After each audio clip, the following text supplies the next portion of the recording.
Yeah, let's review the topic I taught in the last lecture. So, deformation tensor F can be decomposed by two parts, R and D. R is a rotation, D is a stretch. So in general, deformation can be divided by two parts. So R, rigid body rotation, and D is a pure stretch.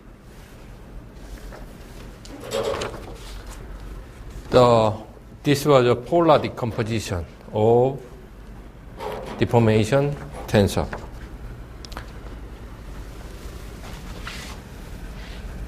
Let me talk about Cauchy dilatation tensor.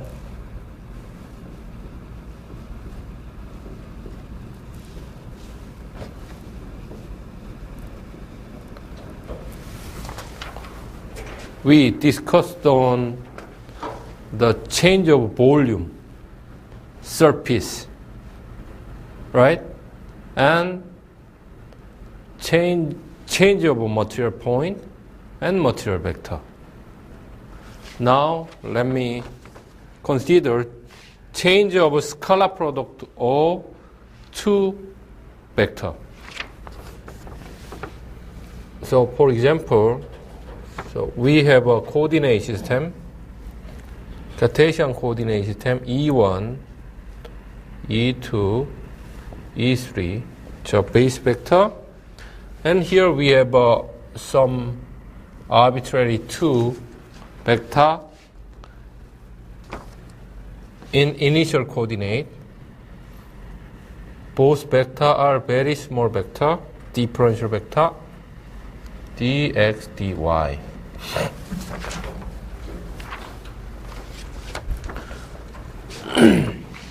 And after some time, two vector will deform. In deformed configuration, this is a two vector, dx, dy. So,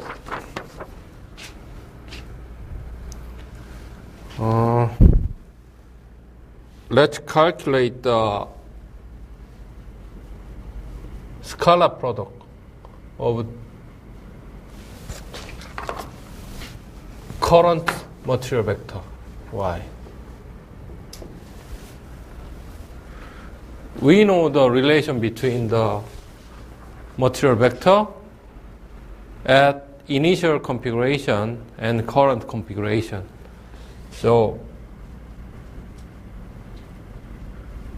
that relation can be given by deformation tensor x, y, f, dy. Let's use this relation here.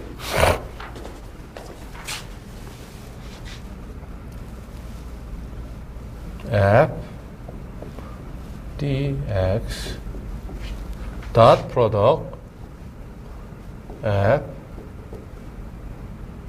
dy, right? So I said I can delete, I can use the transpose instead of this dot. dx transpose f dy. And this becomes, so here f and x, if I transpose, the position is switched. So dx transpose f dy.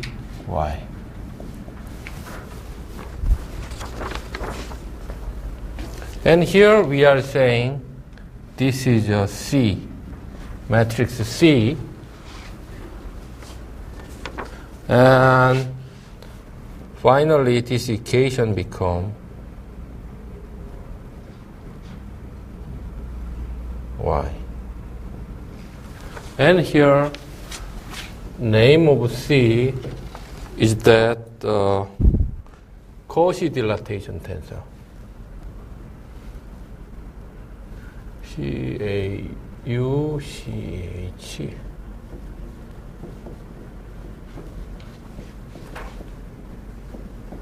Tensor. Cauchy dilatation tensor. And other name, right? Cauchy green deformation tensor.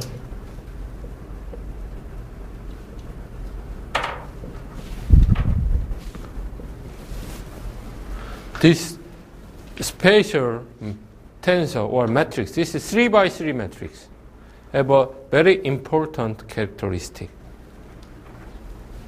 For example, let's consider F, deformation tensor is only rotation tensor. Then what's the C? C become R transpose R. What's this? Transpose of a rotation tensor become inverse of a rotation tensor. So result is identity matrix. And let's use the polar decomposition. Polar decomposition was R, D. Then C become D transpose R transpose R, D. So we can only have a stretch. So we can remove the rigid body rotation in the deformation tensor.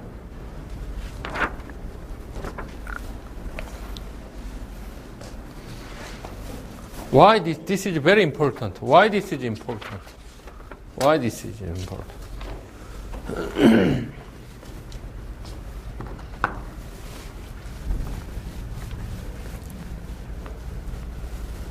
Here we have a elastic, some deformable body here. I have a deformable body. Okay? This body just okay. I have a deformable body here. This body just rotate. Shape doesn't change. So we are saying this is a rigid body rotation, right? Without changing shape, it just move, rotate, or it can translate in X, Y, Z direction. It can rotate about X-axis, Y-axis, Z-axis. All of these are rigid body motion. So during the rigid body motion, the shape of a body doesn't change. It means there is no deformation. So no strain energy, no deformation energy is stored. So, but if this body is stretched, for example, something like that, then some energy is stored inside of the body, right? So two situations is different. In structural mechanics, so this stretch is very important, D.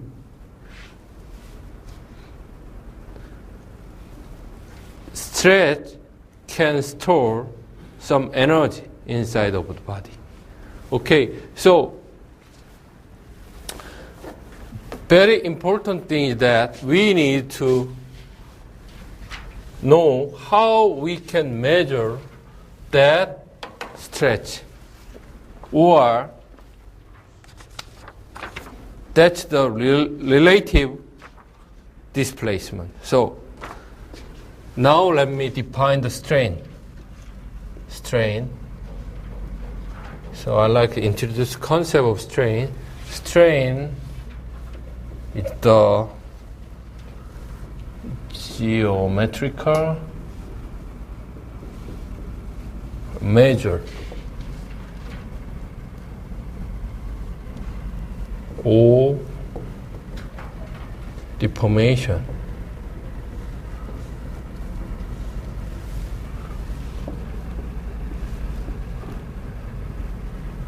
representing the relative displacement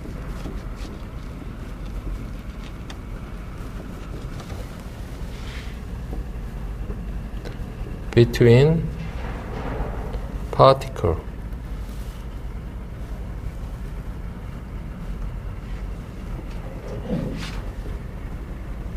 in the material body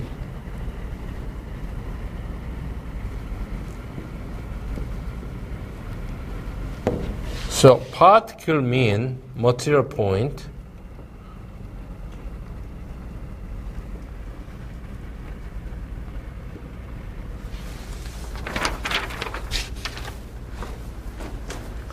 so here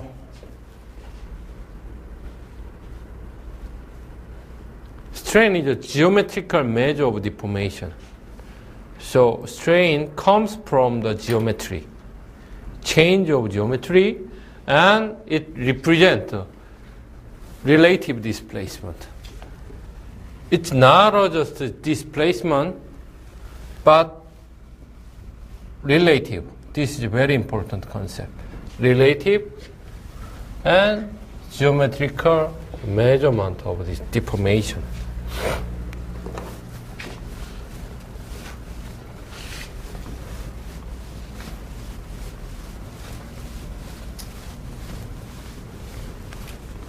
So, example again. This initial body is rotated. It's a rigid body rotation. Let's say here we have a material point A and B. Okay? And here A and B. Position of A is changed. Position of B is changed, right? But how about the relative position of both? Is changed? Distance is still same, right? So, relative displacement doesn't change during the rigid body motion. Then how about this case? A is here, B is here. Relative motion is changed or not? It's changed. Here the distance between A point, material point A and B increase. So, in this case, some strain, we have some strain, but in this case, no strain. So, long times ago, people wanted to measure that relative displacement. So, to measure that relative displacement, we need to remove the rigid body rotation effect. So, people try to use some characteristic of a Cauchy dilatation tensor. Okay. There are many strain measures So you know only one strain measure. It's a small strain measure, but there are many different strain measure. Even you can define your own strain measure. Okay? So Green-Lagrange define very important strain measure. Its name is Green-Lagrange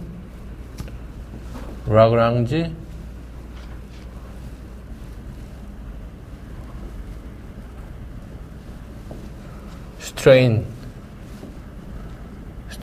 tensor.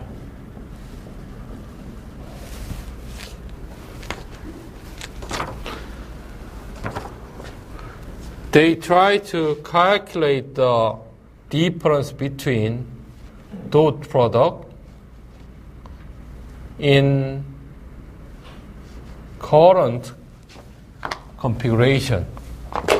This is a dot product over two vector, x and y, in current configuration, and minus dx, dot product of two vector in initial configuration. Subtract. Then this gives us d. So you know you just put the relation here. Here in this equation, dx equal f dx dy f dy. Then transpose c minus I dy. We have this equation. And based on this concept, they defined Green-Lagrange strain tensor E 1 over 2 C minus I. Or this is same to 1 over 2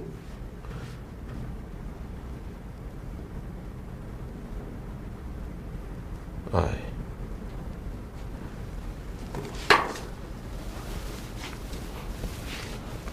This is a definition.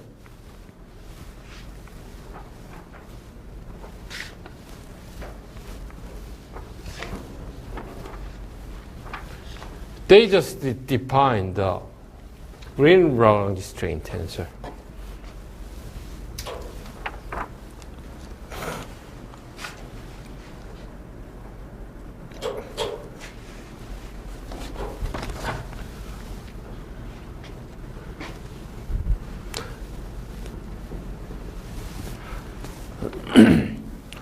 Yeah, let's consider two cases. First case, no deformation case. So, no deformation case. Then,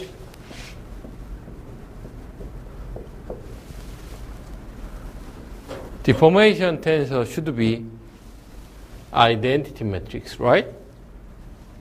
Then, what's your Green-Lagrange strain tensor? E. Let's put this one to this equation. Zero matrix. It means no deformation result in no strain. It's physically correct, right? And second case, rigid body rotation. In this case, F equal R. Then how about the strain? Green-Lagrange strain. Let's put the R here. R here. R transpose R become identity. Identity matrix minus identity. 0. 0. This is a very, very important characteristic any strain measure should have. So Green-Lagrange strain measure have two important characteristics, and Green-Lagrange strain can be a strain measure. I'd like to ask you a question. Then how about the rigid body translation? So I have a body here and body rotate. This is a rigid body rotation, right? Then how about rigid body translation? Just move in X, Y, Z direction.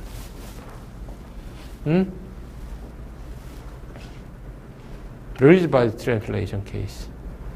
What should be a deformation tensor? F. Let's say rigid body translation.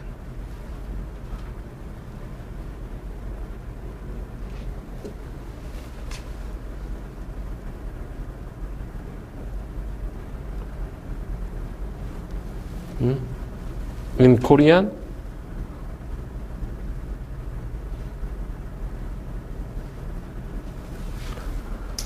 rigid body translation case. What should be a deformation tensor?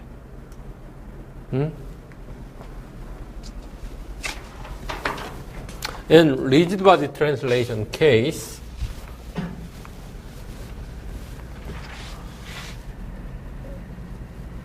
current position is initial position plus some constant vector, C. Right? This is a constant.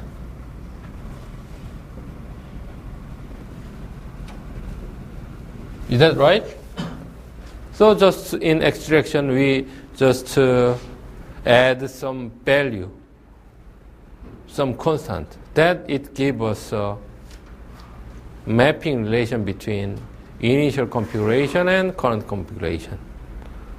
So in this case also, F equal I. F equal I. Because if you take the derivative about constant, okay, so take the derivative.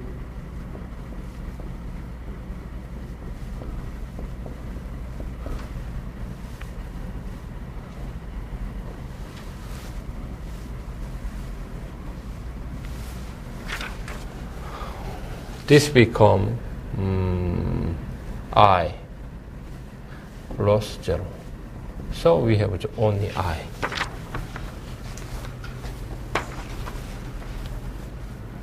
So same case.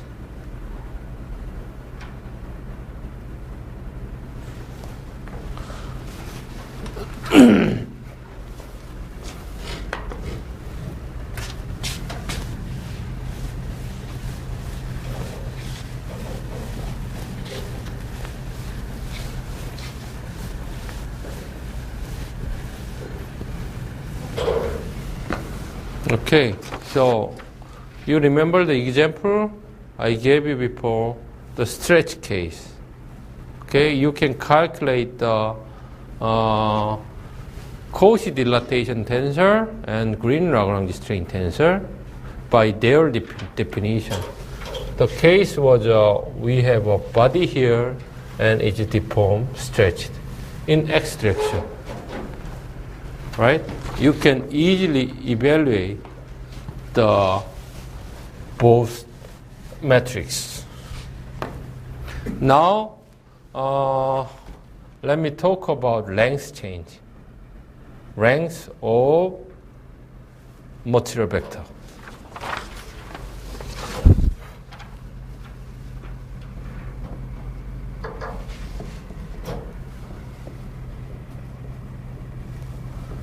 So we have a coordinate system E1,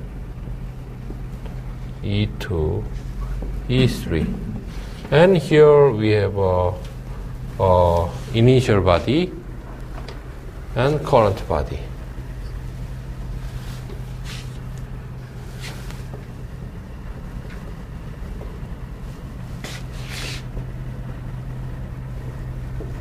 Okay, and we have a material vector here. This is let's say D uppercase X, and this material vector will be changed. Dx. So what I wanted to know is a change in length of this vector. Length is can be calculated by norm.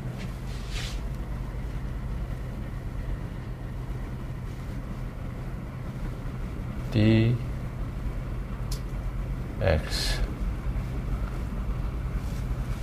This, this is magnitude of the length of the, this means the magnitude of vector x, okay?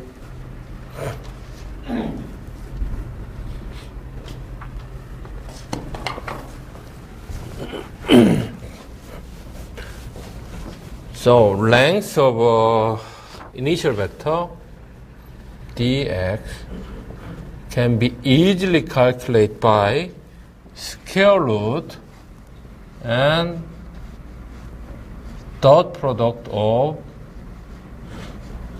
same x vector. Also, current material vector is the same.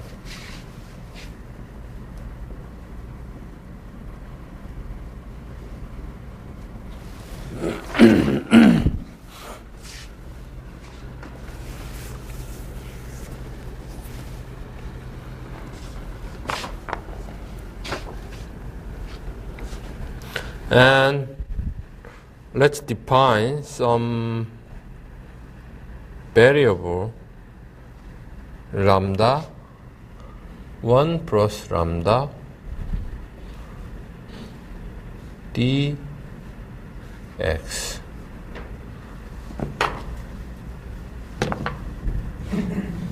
Here the lambda will give us how much changed the length of the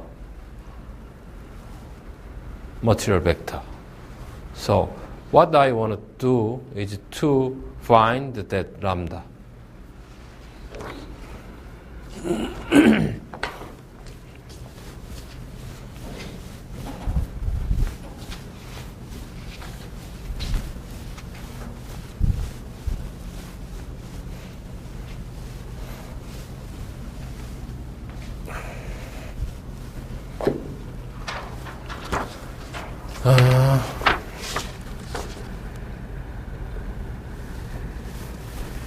And let's take the dx square is same to the dot product dx equal 1 plus lambda square dx dot product dx, right? So 1 plus lambda equal root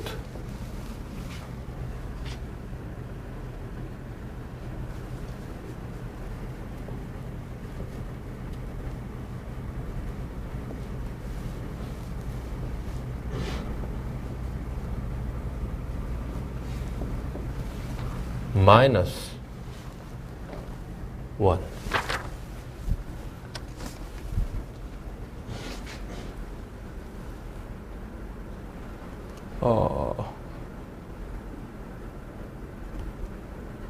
1 plus lambda square.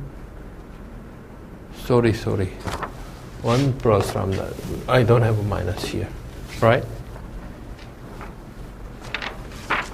Then this is the same to the dx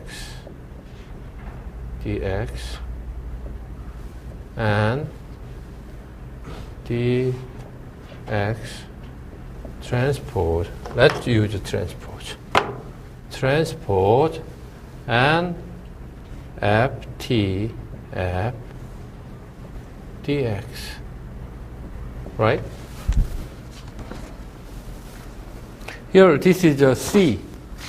So here, f t f is a C is equal to 2 Green-Lagrange strain tensor plus I, right?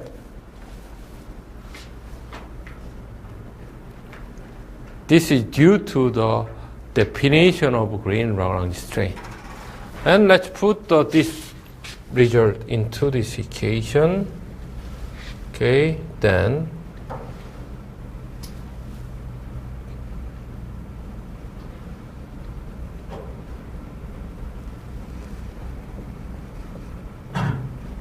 two E plus I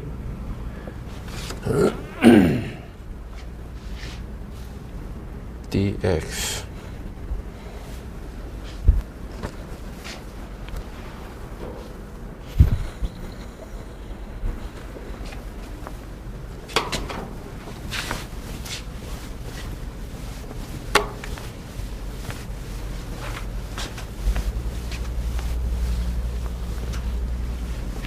And that equation becomes square root t and 2 t e plus 1. So 1 comes from here, right? So first part give us this one, and here this is x transpose x, x transpose x, same thing. So 1, it gives us 1. So finally,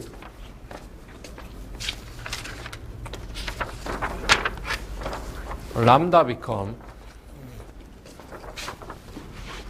we have an increment in the ranks.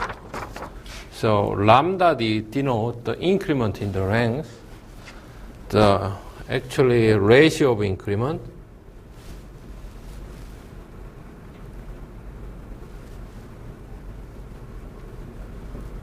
T dx 2 dx transpose E dx plus 1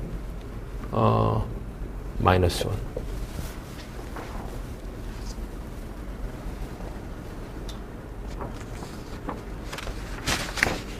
So we can calculate the change of length of material vector by using this equation. Okay?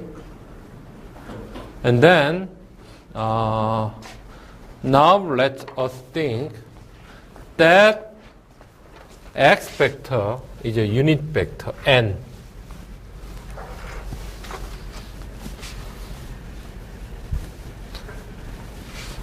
Let's think, so if dx is a unit vector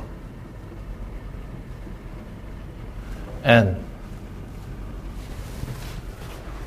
So case is something like that. dx equal unit vector n. Then let's see what happened. Let's put this one in that equation. Lambda equal 2n transpose E and n transpose n plus 1 minus 1. And this is dot product of n, right? It should become 1. So let's get rid of this. So this is a final equation we have when the material vector at initial configuration is a unit vector.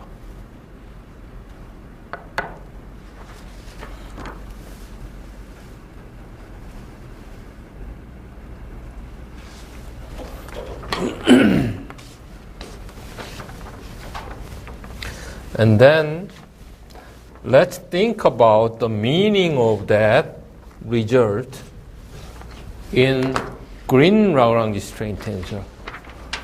Let's consider a green Lagrange strain tensor. This is a 3 by 3 green Lagrange strain tensor. 1, 1, 1, 2, 1, 3. 2, 1, 2, 2, 2, 3. 3, 1, 3, 2, 3, 3.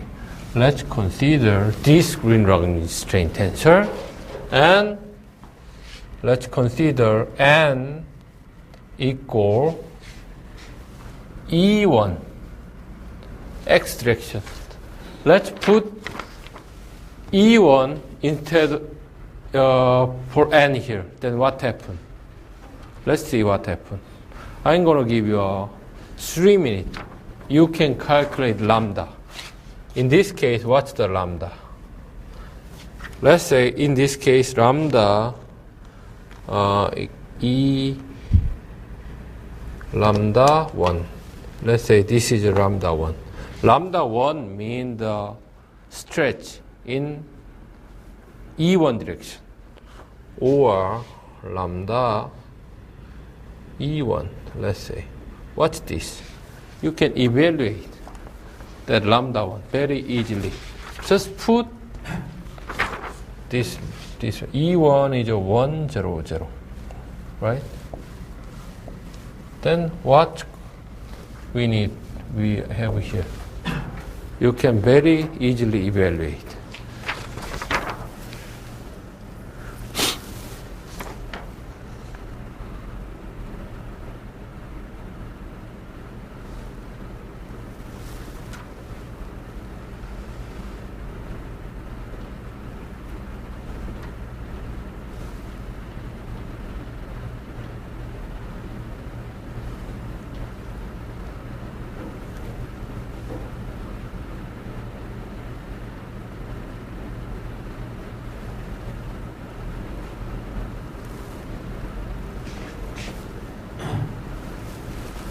So maybe you need to calculate this. Okay. 2, 1, 0, 0, and matrix that E11, E12, something, something, and 1, 0, 0, plus 1, minus 1. The key is here. What do we have from this equation? 1, 0, 0. E11, right? So this becomes square 2E11 plus 1 minus 1. So this result gives us stretch in one direction. So for x direction. So let's look at it inside of this equation. Only this component is involved, right? Similarly, we can calculate lambda 2. So lambda E2. Stretch in y direction is the same. Similarly, we have a 2E22 plus 1 minus 1. Only this component is involved in the equation. So in general,